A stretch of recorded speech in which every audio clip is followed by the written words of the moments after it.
جدا في هذا اللقاء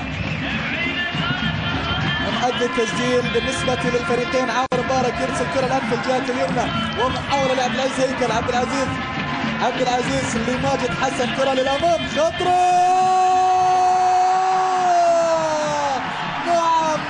نعم يتمكن الفرسان من التسجيل والتقدم في المباراة عن طريق التشيلي لويس خيمينيز الذي يتقدم الآن.